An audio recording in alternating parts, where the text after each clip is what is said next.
வருக வணக்கம். நம்மளுடைய Modal Auxiliary செக்மெண்ட்ல அடுத்தடுத்து இங்கிலீஷ்ல இருக்கக்கூடிய Modal Auxiliary Verbs எல்லாத்துக்குமே இந்த மீனிங் சென்டென்ஸ்ல எப்படி வரணும்ங்கறத பார்த்து வந்திருக்கக்கூடிய இந்த லிஸ்ட்ல லாஸ்டா பார்த்த 3 வீடியோஸ்லயுமே இந்த மெய்யானது எந்த மீனிங்ல பாசிட்டிவ்லயும் நெகட்டிவ்லயும் வரும், இதோட சேர்த்து பீயும் ஆட் பண்ணி மெய்பின்னு எப்படி யூஸ் பண்ணுங்கிறதையும் பார்த்து முடிச்சிருக்கிறோம்.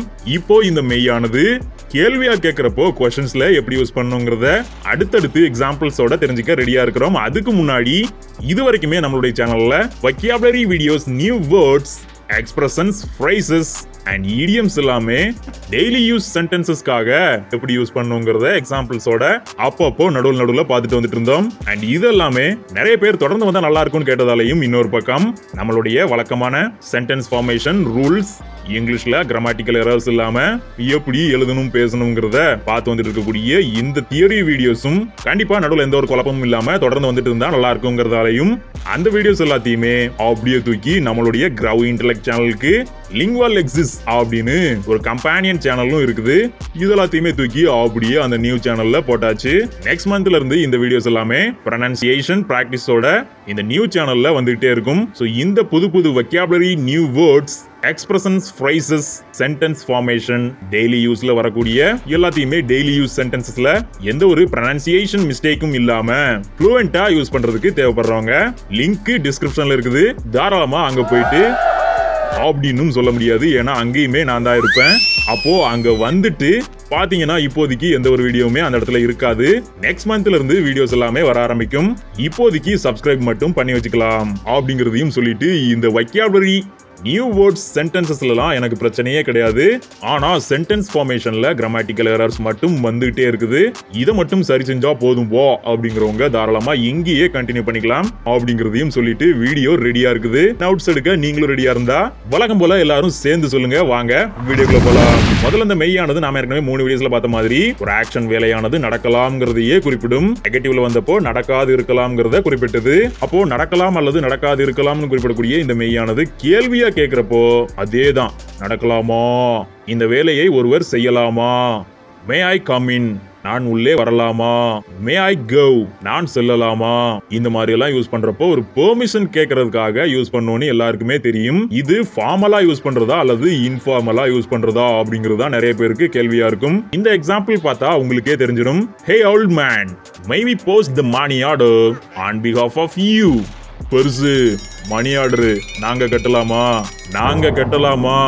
அப்படின்னு சாதாரணமா தான் கேக்குறோம். சோ இத ஃபார்மலா மட்டுமே யூஸ் பண்ணிக்கலாம். ஒருவேளை இது இன்ஃபார்மலா ரொம்பவே கெஞ்சிக்கிட்டு பம்மி எல்லாம் கேட்கணும்னா அந்த இடத்துல இந்த மெய்யை தூக்கிட்டு can you give me a pen, can I have it, இந்த மாதிரி எல்லாம் கேக்குறப்போ மட்டுமே உன்னுடைய பேனாவை கொடுக்க முடியுமா, இந்த வேலையை நீ செய்ய முடியுமா அப்படின்னு பம்மிக்கிட்டு இன்ஃபார்மலா கேக்குற மாதிரி வரும். can I have it, நான் இதை வைத்துக் கொள்ள முடியுமான்னு கேக்குறது வேற.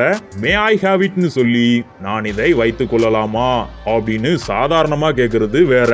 இப்போ உங்களுக்கு இது ரெண்டுத்துக்கும் உள்ள வித்தியாசம் புரிஞ்சிருக்கும். மெய்யானது ஃபார்மலா வேலையை செய்யலாமாங்கிறத கேக்குறதுக்காக மட்டுமே மே ஐ கம் இன், நான் உள்ளே வரலாமா, மே ஐ கோ நவ், நான் இப்போது செல்லலாமா, மே ஐ நவ் யோர் நேம், உங்கள் பெயரை நான் தெரிந்து கொள்ளலாமா, இந்த மாதிரி எல்லாம் சாதாரணமா மட்டுமே ஃபார்மலா கேட்கறதுக்காக யூஸ் பண்ணிக்கலாம். இப்ப பார்த்த வரைக்கும் இந்த கேள்விகள் எல்லாமே எஸ் ஆர் நோ டைப்ல எஸ் ஆர் நோ அப்படின்னு பதில் சொல்ற மாதிரி பைபோலா क्वेश्चंसா வந்திருக்குது. இதெல்லாத்தையுமே WH क्वेश्चंसலயும் யூஸ் பண்றப்போ அதான் நம்மளுடைய what, which, why, who, whom, how இது மாதிரியான கேள்வி சொற்கள் question words எல்லாத்தையுமே சேர்த்து இந்த மெய்யை யூஸ் பண்றப்போ how may we complete this task, இந்த டாஸ்கை நாம எப்படி நிறைவு செய்யலாம், நாம் இந்த வேலையை எவ்வாறு செய்யலாம், what may be the answer for this question, இந்த கேள்விக்கான பதில் என்னவாக இருக்கலாம். இந்த இடத்தை பொறுத்த வரைக்கும் மேல நாம மை பிளஸ் கம்ப்ளீட் அப்படிங்கிற ஒரு மெயின் வேர்பை யூஸ் பண்ணியிருக்கிறோம். இது ரெண்டுத்தையும் தனித்தனியா பிரிச்சு தான் நடுவுல weங்கிற சப்ஜெக்ட் ஆட் பண்ணி முன்னாடி ஹவுங்கிற ஒரு கொஸ்டின் வேர்டை யூஸ் பண்றப்போ இந்த வேலையை எவ்வாறு செய்யலாம் அப்படிங்கிற மீனிங்ல வந்தது. இப்போ மேபி யூஸ் பண்றப்போ நிறைய பேர் இப்பவே ஞாபகப்படுத்திருப்பீங்க, போன வீடியோல தான் பார்த்திருந்தோம். இந்த மேபி ஆனது இருக்கலாம் அப்படிங்கிற மீனிங்ல வரும். அப்போ இந்த இடத்துல கண்டிப்பா இந்த மேபியோட எந்த ஒரு ஆக்ஷன் வேர்ட், மெயினான ஆக்ஷனை குறிக்கக்கூடிய இருக்கக்கூடிய மெயின் verb யூஸ் பண்ணக்கூடாது. அதாவது இருக்கலாம் அப்படிங்கிற மீனிங்ல யூஸ் பண்ணும்போது மட்டும் எந்த ஒரு மெயின் verb-ஐயும் யூஸ் பண்ணாம what may be the answer for this question அப்படின்னு கேக்குறப்போ இந்த கேள்விக்கான பதில் என்னவாக இருக்கலாம் இருக்கலாம்ங்கிற மீனிங்கை மட்டுமே இந்த மேபி ஆனது ஸ்டேட்மெண்ட்லயும் குறிப்பிடுது. தூக்கி கேள்வியா கேக்குறப்பையும் இந்த இடத்துலயும் குறிப்பிடுதுங்கிறத எப்பவுமே ஞாபகம் வச்சுக்கணும். Whom may we call as the chief guest for this function?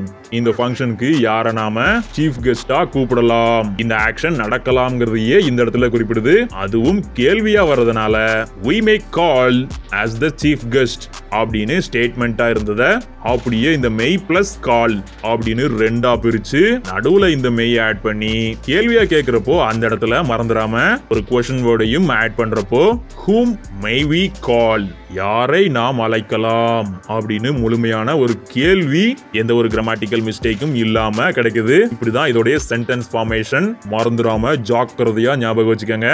இந்த verb ரெண்டா பிரிக்கிறோம். My plus main verb, call, complete, go இது மாதிரி எந்த ஒரு மெயின் verb இருந்தாலும் ரெண்டா பிரிச்சுட்டு மறந்துடாம சப்ஜெக்ட் அந்த இடத்துல என்னவா இருக்குதோ இந்த இடத்தை பொறுத்த வரைக்கும் we இருக்குது. அப்போ அதை அப்படியே தூக்கி நடுவுல போட்டு ஒருவேளை அது yes or no டைப்ல இருந்தா may we call ஆம் அழைக்கலாமா, may I come அன் வரலாமா இப்படியே விட்டுறலாம். அல்லது WH கொஸ்டினா வரும்போது மட்டும் இந்த மெய்க்கு முன்னாடி மறந்துடாம ஏதாவது ஒரு question word what, why, which இது மாதிரியான ஏதாவது ஒரு கொஸ்டின் வேர்டை மறந்துடாம ஆட் பண்ணி அந்த சென்டென்ஸை WH கொஸ்டினாவும் தாராளமா மாத்திக்கலாம் அப்படிங்கறதையும் ரொம்பவே டீடைலா இன்னைக்கு பார்த்து முடிச்சிருக்கிறோம். மொத்தமா இந்த மெய்யானது முடிஞ்சது. இந்த மாடல் ஆக்ஸிலரி வெர்ப்ஸ் லிஸ்ட்ல மீதி இருக்கக்கூடிய எல்லா மாடல் ஆக்ஸிலரி வெர்ப்ஸையுமே அடுத்தடுத்து வரக்கூடிய வீடியோஸ்ல இது மாதிரியே டீடைலா தெரிஞ்சுக்க ரெடியா இருக்கிறோம். இது வரைக்குமே இந்த மெயில இருக்கக்கூடிய டவுட்ஸ் எல்லாத்தையுமே மறந்துடாம கமெண்ட் பாக்ஸ்ல கேட்டு வச்சிருங்க. அப்படியே அந்த லிங்குவல் எக்ஸிஸ் சேனல் லிங்க் டிஸ்கிரிப்ஷன்ல இருக்குது. Vocabulary videos, daily use sentences தேவைப்படுறவங்க தாராளமா போயிட்டு இப்பவே சப்ஸ்கிரைப் பண்ணி வச்சுக்கலாம். வீடியோஸ் நெக்ஸ்ட் மந்த்ல இருந்து வருங்கிறதையும் சொல்லிட்டு நீங்க ஒருவேளை இவ்வளவு தூரம் இந்த வரைக்கும் இந்த வீடியோ பார்த்துட்டு மறந்துடாம இந்த வீடியோக்கு ஒரு லைக் பண்ணிக்கங்க. அப்படியே லைக் பண்ணிட்டு தொடர்ந்து நம்ம சேனல், அது இந்த சேனல் Intellect, அந்த சேனல் லிங்க் டிஸ்கிரிப்ஷன்ல இருக்குது.